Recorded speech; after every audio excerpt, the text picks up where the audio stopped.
저는 박지훈입니다. 2010년 22살이 나이로 강원도 모 부대에서 운전병으로 복무했습니다. 신병 교육대를 마치고 자대에 배치받던 날, 생활관에는 저보다 먼저 온 신병이 한 명 앉아 있었습니다. 이민호. 저와 같은 달에 입대한 동기였고 소방병 보직이었습니다. 첫인상은 평범했습니다. 키가 크지도 작지도 않은 체격에 눈에 띄는 구석은 없었습니다. 다만 훈련소에서 각 보급받은 새 전투복을 입고 있었는데도 마치 오래 입은 옷처럼 몸에 착 감기는 느낌이었습니다. 그리고 손에는 작은 흉터가 있었습니다. 민호야, 너 혹시 손에 그거 흉터야? 제가 조심스럽게 묻자 민호는 잠시 머뭇거리다 입을 열었습니다. 훈련소에서 응급처치 훈련받다가 좀 다쳤어. 별거 아니야. 민호는 말을 아꼈습니다. 훈련소에서 무슨 일이 있었는지 자세히 묻지 않았습니다. 하지만 왠지 모르게 그의 눈빛에는 슬픔이 어려있는 듯했습니다. 며칠 후 저희 소대는 연병장에서 대대적인 소방훈련을 받게 되었습니다. 뜨거운 햇볕 아래 소방호스를 들고 이리저리 뛰어다니는 훈련은 정말 힘들었습니다. 그런데 훈련 도중 갑자기 악 하는 비명소리가 들렸습니다. 소대원 중 한 명이 발을 헛디뎌 넘어진 것이었습니다. 순간 모두가 당황하여 어쩔 줄 몰라 하고 있을 때 민호가 재빨리 달려갔습니다. 민호는 침착하게 쓰러진 동기의 상태를 확인하고 능숙한 솜씨로 응급처치를 시작했습니다. 지혈을 하고 부목을 대고 들것에 옮기기까지 마치 숙련된 구조대원처럼 그의 손놀림은 한치의 망설임도 없었습니다. 괜찮아. 조금만 참아. 곧 의무실로 갈 수 있어. 민호는 다친 동기를 안심시키며 침착하게 상황을 지휘했습니다. 그의 모습은 훈련소에서 보았던 그 어딘가 슬퍼 보이던 눈빛과는 전혀 달랐습니다. 그 순간 저는 민호에게서 강렬한 빛을 보았습니다. 훈련이 끝나고 소대장님은 민호를 따로 불렀습니다. 이민호 이병, 오늘 응급처치 솜씨가 아주 훌륭했어. 혹시 밖에서 관련된 일을 해본 경험이 있나? 아버지가 소방관이셨습니다. 어릴 때부터 아버지께 응급처치나 구조요령을 조금 배웠습니다. 민호는 조심스럽게 대답했습니다. 그의 목소리는 여전히 낮았지만 어딘가 모르게 단단해진 느낌이었습니다. 그날 이후 민호는 소대 내에서 응급처치 전문가로 통하게 되었습니다. 작은 상처라도 생기면 모두가 민호를 찾았습니다. 민호는 귀찮아하는 기색 없이 항상 성심성의껏 동료들을 치료해 주었습니다. 어느 날 저는 민호에게 물었습니다. 민호야, 너는 왜 그렇게 열심히 다른 사람들을 도와주는 거야?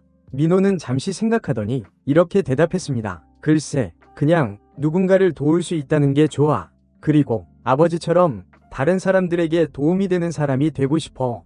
그때 저는 민호의 눈빛에서 다시 한번 그 강렬한 빛을 보았습니다.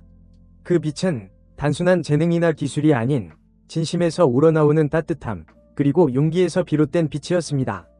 그리고 얼마 지나지 않아 민호의 능력을 제대로 발휘할 기회가 찾아왔습니다. 아니, 어쩌면 그에게는 시련이었을지도 모릅니다. 저희 대대에서, 아니, 저희 군 생활 전체를 뒤흔들 사건이 벌어진 것입니다. 대대장님, 김태우 중령님은 평소에도 소방 및 안전훈련을 매우 강조하셨습니다. 훈련은 실전처럼, 실전은 훈련처럼, 입버릇처럼 하시던 말씀이었습니다. 하지만 그 누구도 진짜 실전을 예상하지는 못했습니다. 어느 늦은 오후, 저희는 여느 때처럼 일과를 마치고 저녁 식사를 기다리고 있었습니다. 그때 갑자기 삐뽀삐뽀 하는 요란한 사이렌 소리가 울려 퍼졌습니다. 처음에는 대수롭지 않게 생각했습니다. 훈련 상황이겠거니 했죠. 하지만 사이렌 소리는 점점 더 가까워졌고 급기야는 대대 연병장에 멈춰 섰습니다. 화재 발생, 화재 발생. 대대 인근 민가에서 화재 발생. 확성기를 통해 상황을 전파하는 목소리는 다급했습니다. 순간 정적을 깨고 생활관은 혼란에 빠졌습니다. 모두가 무슨 일인지 몰라 어리둥절해하고 있을 때 민호가 벌떡 일어섰습니다. 지훈아, 빨리 가자. 민호는 저를 잡아 끌고 밖으로 뛰쳐나갔습니다. 연병장에는 이미 소방차와 구급차가 도착해 있었고 대대장님은 긴급하게 지시를 내리고 있었습니다. 이민호, 너는 즉시 응급구조팀을 편성해 현장으로 출동한다. 박지훈, 너는 운전병이니까 민호와 함께 가도록. 대대장님의 명령에 민호는 망설임 없이 예, 알겠습니다 하고 우렁차게 대답했습니다. 평소 조용하고 차분하던 민호의 모습은 온데간데없고 마치 다른 사람처럼 보였습니다. 저와 민호는 구급차에 올라탔습니다. 심장이 쿵쾅거렸습니다. 훈련이 아닌 실제 상황이었습니다. 민호는 가는 내내 장비를 점검하고 구조계획을 세우는 듯 했습니다. 그의 표정은 진지했고 눈빛은 날카로웠습니다. 현장에 도착했을 때 눈앞에 펼쳐진 광경은 참혹했습니다. 낡은 주택에서 시뻘건 불길이 솟아오르고 있었고 검은 연기가 하늘을 뒤덮고 있었습니다. 사람들은 비명을 지르며 대피하고 있었고 곳곳에서 불이야 하는 외침이 들려왔습니다. 민호야, 어떻게? 저는 겁에 질려 물었습니다. 하지만 민호는 이미 차에서 내려 불길 속으로 뛰어들고 있었습니다. 지훈아, 너는 여기서 대기하면서 추가 지원 요청하고 환자 발생하면 즉시 병원으로 이송할 준비해. 민호는 소리치며 연기 속으로 사라졌습니다. 저는 그의 뒷모습을 보며 할 말을 잃었습니다. 그 후 몇 시간이 지났는지 모르겠습니다. 저는 구급차 안에서 초조하게 기다렸습니다. 무전기를 통해 들려오는 소식은 절망적이었습니다. 불길은 쉽게 잡히지 않았고 인명피해도 발생하고 있다는 것이었습니다. 얼마나 시간이 흘렀을까? 저 멀리서 민호가 나타났습니다. 그의 얼굴은 그을음으로 뒤덮여 있었고 군복은 찢어지고 엉망이었습니다. 하지만 그의 품에는 작은 아이가 안겨 있었습니다. 지훈아, 빨리 이 아이 병원으로 옮겨야 해. 민호는 다급하게 외쳤습니다. 저는 얼른 아이를 받아안고 구급차에 태웠습니다. 아이는 숨을 헐떡이고 있었지만 다행히 위식은 있었습니다. 그날 민호는 불길 속에서 여러 명의 사람들을 구해냈습니다. 그의 용기와 헌신적인 노력 덕분에 더 큰 인명피해를 막을 수 있었습니다. 하지만 그 과정에서 민호 자신도 심한 화상을 입고 말았습니다. 저는 병원으로 달려가 민호를 찾았습니다. 온몸에 붕대를 감고 누워있는 민호의 모습은 너무나도 안타까웠습니다. 민호야, 괜찮아? 제가 떨리는 목소리로 묻자 민호는 힘없이 웃었습니다. 괜찮아, 걱정 마. 나는 소방관의 아들이니까. 그의 말은 제 가슴을 뭉클하게 했습니다. 민호는 아버지의 뒤를 이어 사람들을 구하는 영웅이 된 것이었습니다. 하지만 동시에 저는 그에게서 왠지 모를 슬픔을 느꼈습니다. 그 슬픔은 단순한 부상 때문만은 아닌 것 같았습니다. 민호가 병원에 입원해 있는 동안 저는 자주 그를 찾아갔습니다. 그리고 그곳에서 뜻밖의 인물을 만나게 되었습니다. 한수진. 그녀는 군 병원의 간호사였습니다. 단정한 단발머리에 맑고 깊은 눈빛을 가진 여자였습니다. 수진 씨는 민호를 정성껏 간호해 주었습니다. 민호의 상처를 소독하고 붕대를 갈아주고 약을 챙겨주는 그녀의 손길은 섬세하고 따뜻했습니다. 그리고 민호와 이야기를 나눌 때면 그녀의 얼굴에는 왠지 모를 슬픔이 어린 듯했습니다. 어느 날 저는 수진 씨에게 조심스럽게 물었습니다. 수진 씨, 혹시 민호에 대해 뭔가 알고 계시는 게 있나요? 수진 씨는 잠시 망설이다 입을 열었습니다. 민호 씨, 아버지가 소방관이셨다고 했죠? 사실 민호 씨 아버지는 제가 아주 어렸을 때 저희 집 화재 현장에서 돌아가셨어요. 저는 깜짝 놀랐습니다. 믿을 수 없는 이야기였습니다. 민호의 아버지가 수진 씨의 집을 구하려다 희생되셨다니. 민호 씨는 그 사실을 알고 있나요? 네, 알고 있어요. 그래서 더 열심히 사람들을 구하려고 하는 것 같아요. 아버지처럼. 수진 씨의 눈가에 눈물이 맺혔습니다. 저는 그제야 민호가 왜 그렇게까지 필사적으로 사람들을 구하려고 했는지, 그의 눈빛에 왜 그토록 깊은 슬픔이 어려 있었는지 조금이나마 이해할 수 있었습니다. 민호는 아버지의 희생을 헛되지 않게 하려고, 아버지의 못다 이룬 꿈을 대신 이루려고 그렇게 불길 속으로 뛰어들었던 것이었습니다. 그리고 수진 씨는 그런 민호를 보며 죄책감과 고마움, 그리고 연민의 감정을 느끼고 있었던 것이었습니다. 시간이 흘러 민호는 건강을 회복하고 부대로 복귀했습니다. 하지만 그의 마음속에는 여전히 깊은 상처가 남아 있었습니다. 그는 더 이상 예전처럼 밝게 웃지 않았고 혼자 있는 시간이 많아졌습니다. 그러던 어느 날 대대장님이 민호를 불렀습니다. 이민호 이병, 자네에게 어려운 부탁을 하나 해야겠네. 대대장님은 조심스럽게 말을 꺼냈습니다. 이번에 우리 군에서 대규모 소방훈련을 실시할 예정인데 자네가 훈련 교관을 맡아줬으면 하네. 민호는 잠시 망설였습니다. 하지만 곧 결심한 듯 고개를 끄덕였습니다. 예, 알겠습니다. 최선을 다하겠습니다. 그 후 민호는 훈련 교관으로서 자신의 모든 경험과 지식을 동료들에게 전수하기 시작했습니다. 그는 엄격하면서도 자상하게 소방 기술뿐만 아니라 생명의 소중함, 그리고 희생정신에 대해서도 가르쳤습니다.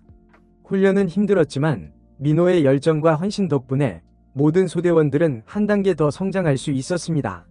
그리고 민호 자신도 훈련을 통해 조금씩 상처를 치유해 나가는 듯 했습니다. 어느 날 저녁, 훈련을 마치고 돌아오는 길에 민호가 저에게 말을 걸었습니다. 지훈아, 고맙다. 네가 옆에 있어줘서 힘든 시간을 잘 견딜 수 있었어. 저는 쑥스러워서 아무 말도 하지 못했습니다. 그저 민호의 어깨를 툭툭 쳐줄 뿐이었습니다. 그때 저 멀리서 수진 씨가 걸어오고 있었습니다. 민호는 수진 씨를 보자 환하게 웃었습니다. 그 웃음은 오랜만에 보는 그의 진짜 웃음이었습니다. 저는 두 사람을 바라보며 생각했습니다. 어쩌면 민호에게는 수진 씨라는 새로운 희망이 생긴 것일지도 모른다고. 그리고 그 희망은 민호가 앞으로 살아가는 동안 그를 지켜주는 등불이 되어줄 것이라고. 민호와 수진, 두 사람은 천천히 발걸음을 옮기기 시작했다. 시간은 흘러 어느덧 저녁을 앞둔 시기가 다가왔습니다. 민호는 여전히 소방병으로서 그리고 훌륭한 훈련교관으로서 자신의 임무를 충실히 수행하고 있었습니다. 그리고 수진 씨와의 관계도 조금씩 더 가까워지고 있는 듯했습니다. 어느 날 저는 민호에게 물었습니다. 민호야, 전역하면 뭐 할 거야? 민호는 잠시 생각하더니 이렇게 대답했습니다. 글쎄, 아직 잘 모르겠어. 하지만 소방관이 되는 걸 진지하게 생각해보고 있어. 그의 목소리에는 확신이 차 있었습니다. 더 이상 아버지의 그늘에 가려진 소년이 아닌 자신의 길을 스스로 선택한 한 남자의 목소리였습니다.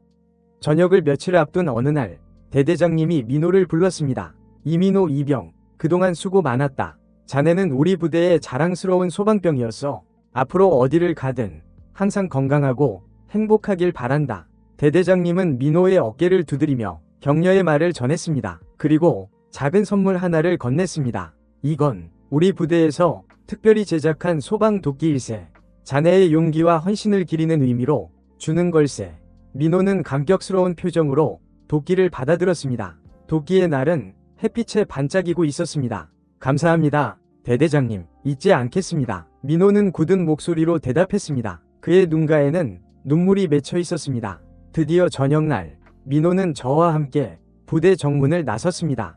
정문 앞에는 수진 씨가 기다리고 있었습니다. 민호 씨, 저녁 축하해요. 수진 씨는 환하게 웃으며 민호에게 꽃다발을 건넸습니다. 고마워요, 수진 씨. 민호도 수줍게 웃으며 꽃다발을 받았습니다. 두 사람의 모습은 너무나도 아름다워 보였습니다. 저는 두 사람에게 마지막 인사를 건넸습니다. 민호야, 수진 씨, 잘 지내. 그리고 꼭 다시 만나자. 그래, 지훈아, 너도 잘 지내고 꼭 다시 만나자. 민호와 수진 씨는 손을 흔들며 저를 배웅했습니다. 저는 그들의 뒷모습을 바라보며 마음속으로 빌었습니다. 부디 두 사람이 행복하기를, 그리고 민호가 아버지의 뒤를 이어 훌륭한 소방관이 되기를. 저는 차에 올라 부대를 떠났습니다. 차창 밖으로 스쳐 지나가는 풍경은 왠지 모르게 낯설게 느껴졌습니다. 하지만 제 마음속에는 민호와의 추억, 그리고 그의 용기와 헌신이 영원히 잊혀지지 않을 것임을 알고 있었습니다. 민호는 저에게 진정한 영웅이었습니다. 그리고 그의 이야기는 앞으로도 오랫동안 제 가슴속에 남아 저를 격려하고 용기를 줄 것입니다. 비록 군 생활은 끝났지만 민호와의 인연, 그리고 그에게서 배운 소중한 가치는 제 삶의 든든한 버팀목이 되어줄 것입니다. 시간이 흘러 저는 사회에 적응하며 바쁜 나날을 보내고 있었습니다. 하지만 민호의 소식은 간간히 들려왔습니다. 수진 씨를 통해서였습니다. 민호는 예상대로 소방관 시험에 합격했고 중앙소방학교에서 교육을 받고 있다고 했습니다. 민호 씨, 정말 열심히 해요. 훈련도 제일 열심히 받고 성적도 항상 최상위권이래요. 수진 씨는 민호의 소식을 전할 때마다 행복한 미소를 지었습니다. 저 역시 민호가 잘 지내고 있다는 소식에 마음이 놓였습니다.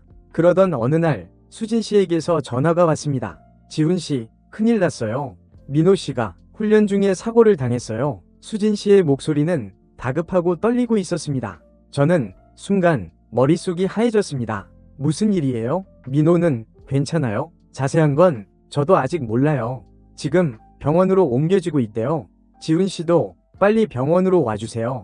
저는 서둘러 병원으로 달려갔습니다. 병원 응급실 앞에는 수진 씨가 초조한 표정으로 서 있었습니다. 수진 씨, 민호는 어떻게 된 거예요? 훈련 중에 건물이 무너져서 민호 씨가 다른 훈련생들을 대피시키다가 잔해에 깔렸대요. 수진 씨는 울먹이며 말했습니다. 저는 가슴이 철렁 내려앉았습니다. 민호가 또다시 위험한 상황에 처했다는 사실이 믿기지 않았습니다. 얼마나 시간이 흘렀을까? 응급실 문이 열리고 의사가 나왔습니다. 이민호 씨 보호자분 계십니까? 저와 수진 씨는 동시에 대답했습니다. 의사는 잠시 망설이다 입을 열었습니다. 환자 상태는 매우 위중합니다. 골절과 출혈이 심하고 장기 손상도 의심됩니다. 최선을 다해 수술을 해보겠지만 장담할 수 없습니다. 의사의 말은 청천벽력 같았습니다. 저는 다리에 힘이 풀려 주저앉고 말았습니다. 수진 씨는 흐르는 눈물을 닦지도 못한 채 의사에게 애원했습니다. 제발 살려주세요. 민호 씨는 꼭 살아야 해요. 그 후 몇 시간 동안 긴 수술이 이어졌습니다. 저는 수술실 앞에서 초조하게 기다렸습니다. 기도하고 또 기도했습니다. 제발 민호가 무사하기를. 얼마나 시간이 흘렀을까? 드디어 수술실 문이 열리고 의사가 나왔습니다. 수술은 잘 끝났습니다. 하지만 아직 안심할 단계는 아닙니다. 앞으로 며칠 동안 경과를 지켜봐야 합니다. 의사는 지친 표정으로 말했습니다. 하지만 저는 그 말에 조금이나마 희망을 가질 수 있었습니다. 민호가 살아남았다는 것만으로도 감사했습니다.